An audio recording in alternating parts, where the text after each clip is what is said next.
Building a PC in early 2026 is a nightmare. On one side you've got AMD's AM5 promising longevity but charging a premium. On the other, Intel is confusing everyone with a split between dead-end bargain chips and their new socket. Not to mention the escalating cost of RAM now thanks to AI. So today I'm cutting through the marketing noise and putting both platforms head to head so that you basically don't waste money on a CPU that has no future.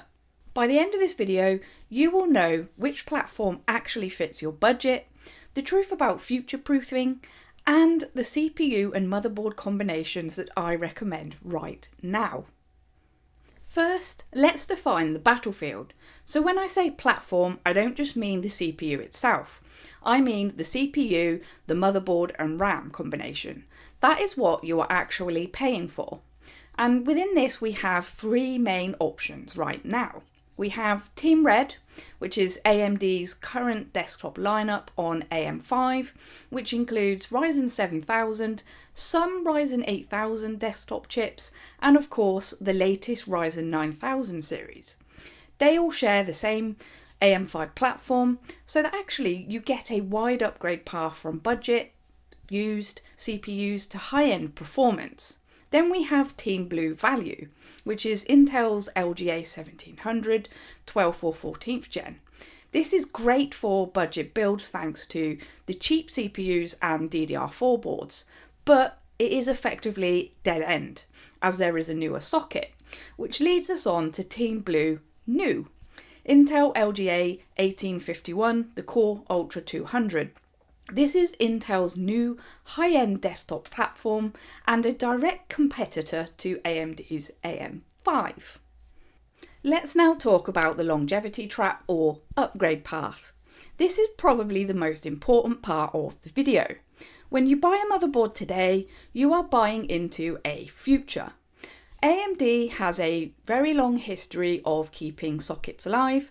Just like the AM4 lasted for years, AM5 is built to support multiple future CPU generations. So, if you were to buy a B650 board today, you can very likely drop in a new CPU in 2027 without having to swap out your whole motherboard. Then you have the Intel reality. If you buy the cheaper LGA 1700 platform today, you do save money right now, but your next upgrade will mean buying a new motherboard and almost certainly new RAM. The new LGA 1851 platform, or the Core Ultra 200, is designed as Intel's answer to AM5. It's DDR5 and has more modern features. And probably it should see at least one or two future CPU generations.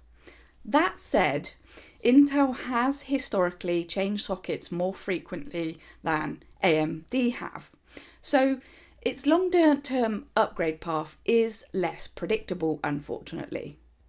So based off that, what is my verdict? Well, go AM5 if you want the longest upgrade path and plan to swap your CPU every 2 to 3 years without the need to change your motherboard. But on the other hand, go LGA 1851 if you want Intel's latest high-end features and performance today. But with the understanding that whilst it's a new socket, Intel's long-term support is usually shorter than AMD's. Then you've got LGA 1700 if you are building a PC to use until it basically dies, so that's 5+ years. Because you won't need to be doing midlife upgrades, you can save a lot of money by using this older but still very capable platform. Now let's talk performance, so gaming versus productivity. For gamers, AMD's X3D chips are still the cheat code. They are incredibly efficient and deliver top-tier FPS. Intel does pull ahead in some CPU-bound esport titles, so things like CS2, Valorant, Rainbow Siege 6 or 6 Siege, and those older real-time strategy games, and the multiplayer online battle arena game engines, especially at very high refresh rates where you're chasing high FPS.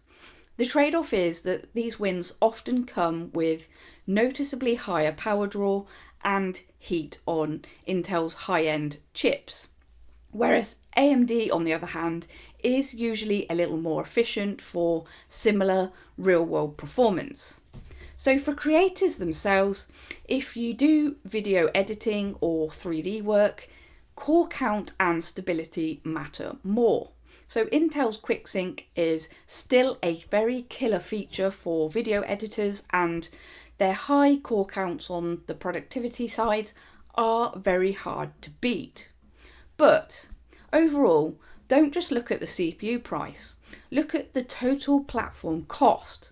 An Intel CPU itself might be cheaper, but if the motherboard is more expensive, you lose that value straight off the bat.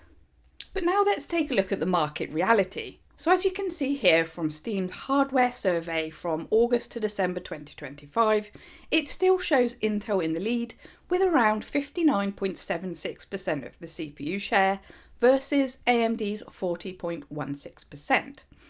What is interesting in this trend is that AMD gained roughly 4.66% over that period. So while Intel remains the majority today, the momentum on the gaming side clearly looks as though it's shifting towards AMD as more people buy, possibly, into their newer platforms and X3D parts.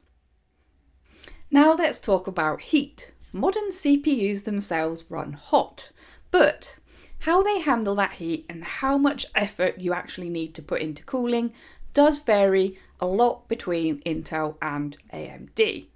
So Intel often pushes their chips right up to the power and thermal limits out of the box to win benchmark charts.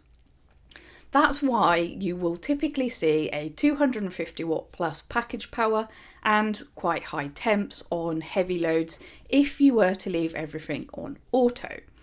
It's not necessarily dangerous as these chips are designed for it, but it does mean that you'll want a decent cooler and a good case with airflow, and maybe some manual tuning would be involved, so things like undervolting or setting a sane power limit like a 250 watt cap.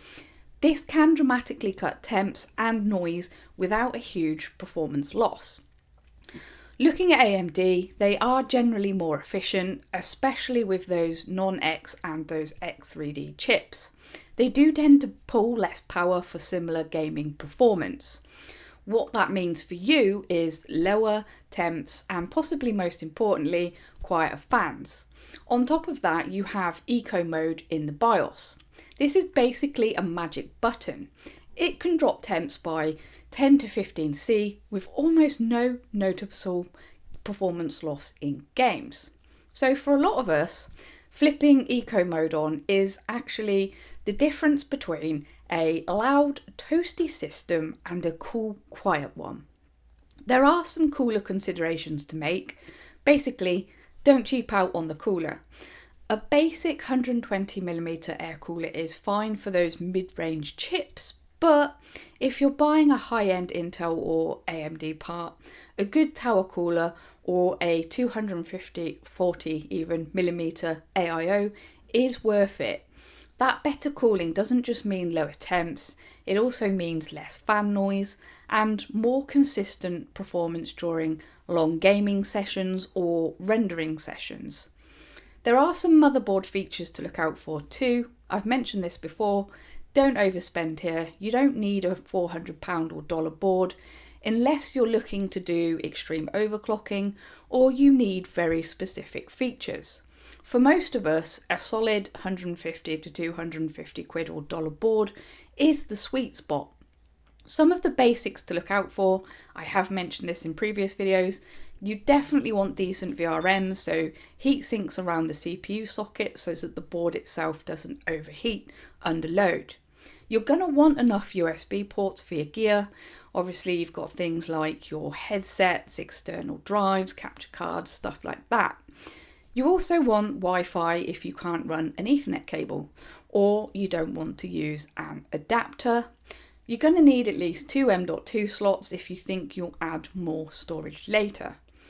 Basically, You also want a clear and easy to navigate BIOS. This is quite important and overlooked. So features like Expo, XMP, Eco Mode, fan curves are very simple to enable if you can navigate the BIOS. And basically, if you get the cooling and motherboard right up front, you're not just buying performance, you're actually buying a quieter, more stable system that can stay fast and comfortable to use for years to come. Okay, so enough with the theory. I promised you exact combos, and that is what you shall get. Here are my 3 golden configs that dominate the market right now, and if you buy these, you cannot go wrong. So number 1, we have the Value King. This is there for pure value. You've got the Intel Core i5 14400F paired with an MSI Pro B760P DDR4. I know it's a dead platform, but here's the reality. It's cheap, it's fast, and because it uses DDR4 RAM, you're probably going to save another kind of 50 quid instantly, hopefully. For 1080p and 1440p, this is an unbeatable math. Next, you have the sweet spot. So the smart money build this is the Ryzen 7 9700X sitting on an MSI Mag B850 Tomahawk Wi-Fi. Why this specific board? Well, because it has VRM strong enough to handle a Ryzen 9 upgrade later, but it doesn't have the Intel tax or the X870 Premium. It's the perfect balance of performance today with longevity for tomorrow. Then lastly, we have the Workstation. So this is for the professionals. If you need raw power, then grab yourself a Ryzen 9 9950X and put it on an Asus ProArt X870E Creator. Yes, this board is expensive, but it gives you 10 gigabit Ethernet and tons of high-speed USB for external drives. So basically features that actually matter when you're moving 4K footage. I've actually listed all of these parts in the description, so be sure to check those out. So those are the parts, but which one fits you? Let's break all of that down in my final verdict. So which one are you? Are you the set and forget budget gamer? If you are, then buy yourself an Intel even 14th gen LGA 1700 or a cheap Ryzen 7600. It is the best bang for buck today, even if you can't upgrade it later. But if you're the upgrader, go AM5, get a B650 board. Yes, it costs a bit more now, but it will save you later. Finally, if you're the productivity workhorse, grab yourself an Intel Core Ultra LGA 1851 for the newer features and of course quick sync, or the top end Ryzen 9950X for its raw rendering power. As I've mentioned, I've dropped all of the links to these 3 golden configs in the description below so that you can check out the current pricing for yourself and maybe even buy one. But now, the most important part, I want to hear from you. Are you sticking with Team Blue or are you Team Red in 2026? Drop a comment below. I am genuinely curious to see where you stand. And of course, if this video saved you from buying a dead platform, do me a huge favour and hit that like button. And of course, please subscribe for more. As always, thank you ever so much for watching. Take care of yourselves, guys, and I will see you on the next build.